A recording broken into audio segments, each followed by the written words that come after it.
Spicy's in the house, my people, and I hope you subscribe to participate in the 5,000 subscribers goal for the next giveaway, where I will give out 8 Amazon gift cards of $25 each.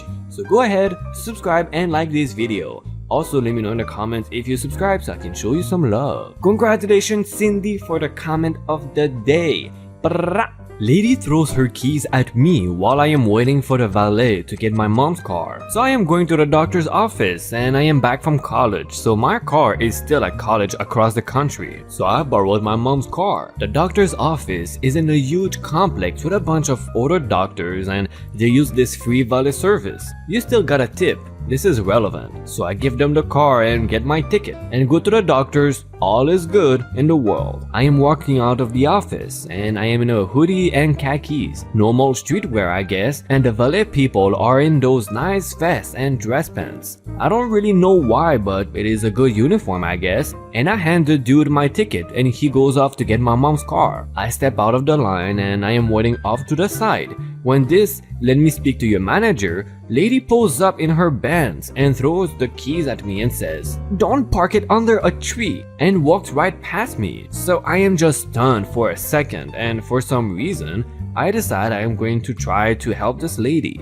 You know, so her car gets parked and she has a ticket so she can get her car back. So I turn around and she's already at the door on her phone. I jog in after her and tap her on the shoulder, and without taking the phone off of her ear, she said, "Do I need to pay you, boy?" So I try to explain that I don't work here and I am just waiting for my car too. And she says, "Well, who's gonna park my car then?" So I just extend her keys out to her and say, "You need to go get a ticket." So she then starts to turn around and says, "They can just leave it there." Meanwhile, her huge Benz SUV is parked in the middle of a full parking lot with a ton of traffic and no keys, so they can't move it. I am just stunned by this attitude and she walks away. I then realize that the dude with my keys is probably looking for me, and I just give up on this lost cause of a human being, and when I get into my car, I hand the dude this woman's keys and tell him it is for the Benz and that it was a rich lady's. I was this close to telling him to park it under a tree, but I'm not that funny. This story reminds me of this older story where we read a couple of weeks ago where a guy gave her keys to a girl and she just parked it somewhere else, super far. Well, maybe you could do the same and park it in front of a fire hydrant. How about that, lady?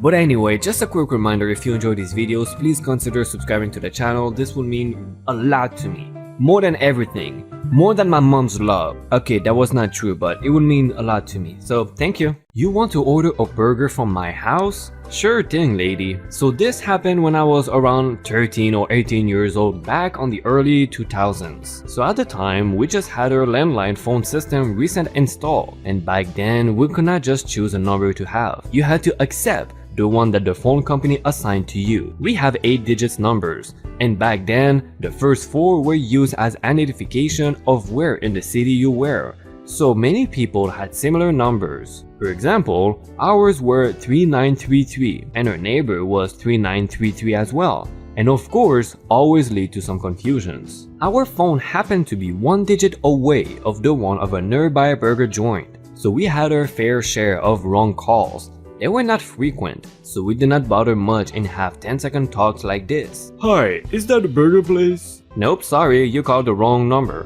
The correct number is this."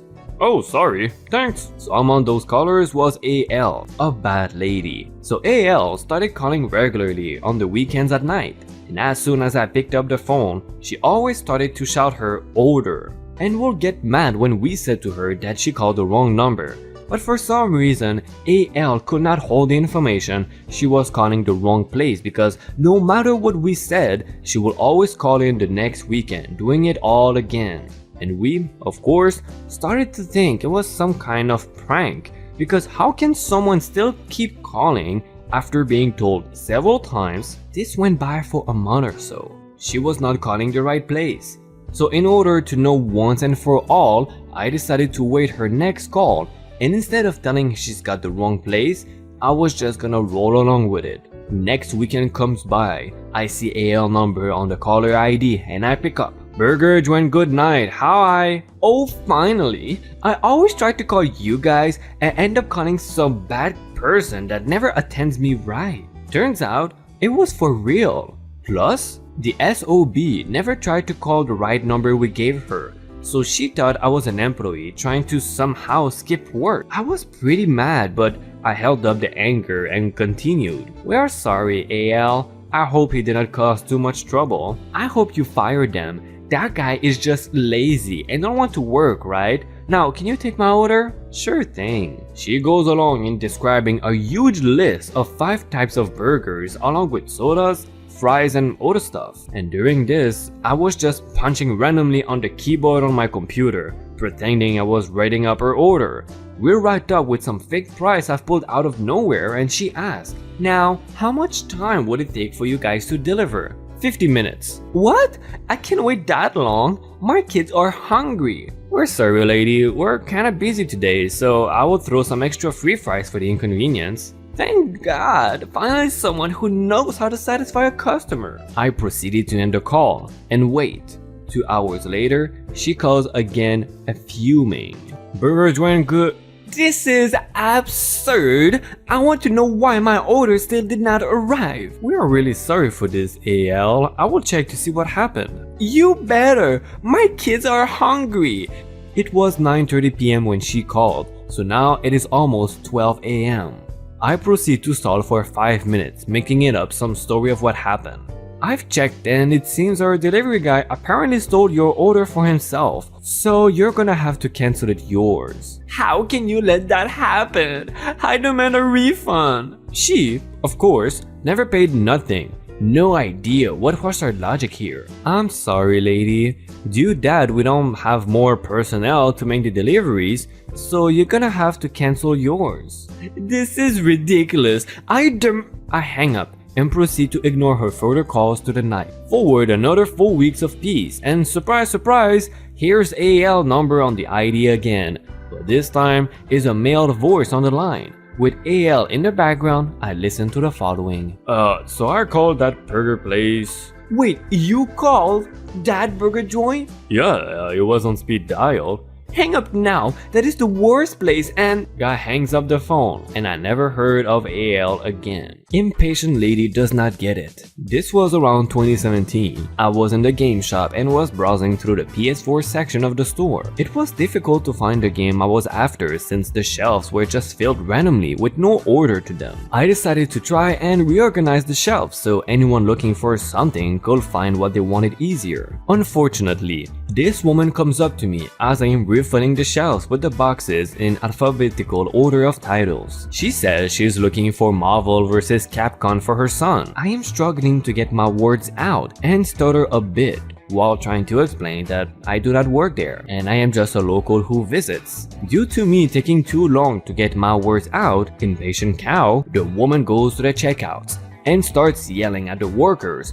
saying that they should not have retard employees working for them. I flinched slightly at that jab and felt quite hurt. The workers, who knew me by the way, told the lady it was not nice to bully a disabled customer. She then screeches at them, telling her that if I am a customer, why was I refilling the shelves? Seeing as I was getting frustrated, I pull a notepad and pen from my pocket and start writing that because the shelves were not well organized. It was hard to find anything. I was trying to simply help by rearranging the boxes in order so things were easier to look for. The lady gets red in the face and tells me that I should have just told her that in the first place. I write down that if she had given me time, I could have explained. Rude lady storms off, and Sherry, the manager, gave me a $5 voucher for helping sort the shelves. I can't imagine yelling at someone for employing disabled people. Even though it's not the case here, that would be really cool of the store. Seriously, just turn around and walk 8 feet to the bar. I sell pull tabs as a side gig. For those of you who are not from Minnesota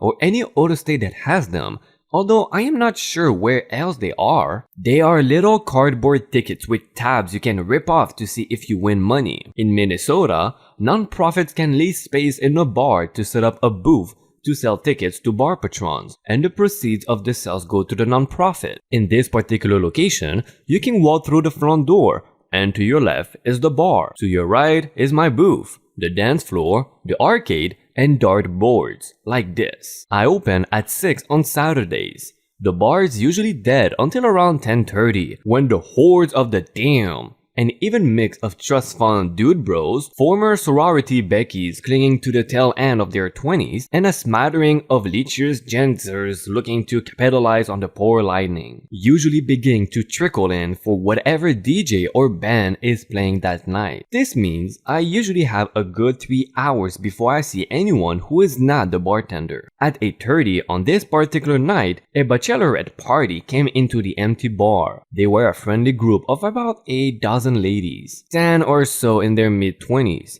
and 2 older ladies. The older ladies immediately brought the bride-to-be and one of the older girls to my booth, spent $50, lost, tipped me $1, and walked away. About 2 minutes later, TTW, this Twiggy witch, walks over to me from next to the bar. TTW is about the same age as bride-to-be, skin and bone skinny, poofy dark brown hair, heavy makeup, jorts, and a bridesmaid tank top. I smile, and then this happens. How's it going? Yeah, can I get water?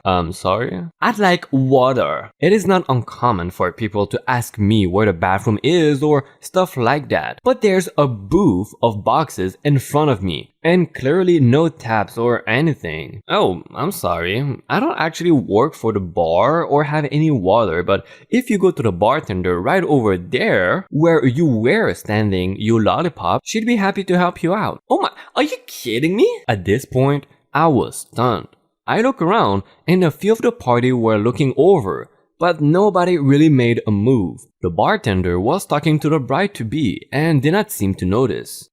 Yeah, the bartender could get that for you. Otherwise, the bar back should be bringing out a water dispenser and putting it on the bar in a little bit. TTW rolled her eyes in that way where you'd think she does not really know how. You know, like her eyes stay the same but she just rolls her big old head around on her toothpick neck. She sighs audibly and walks right the F out of the bar. 10 minutes later, the bar back set up the water, and 5 minutes after that, TTW comes back in, presumably from doing lines in the alley with one of the innumerable party boys lurking this part of the cities. Miss? The water dispenser is right there if you're still thirsty. Finally, God! I didn't know how to proceed, so I just told one of my coworkers, who runs a roulette game for us and showed up later that night, who proceeded to tell the bartender and 3 of the bouncers who all came by and asked for water for the next 3 nights I worked there. Fortunately,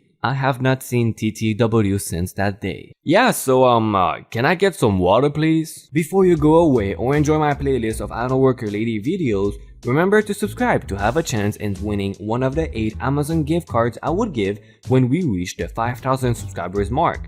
Thank you for your support, and hopefully you can help me create better videos with your likes and comments. Bye bye!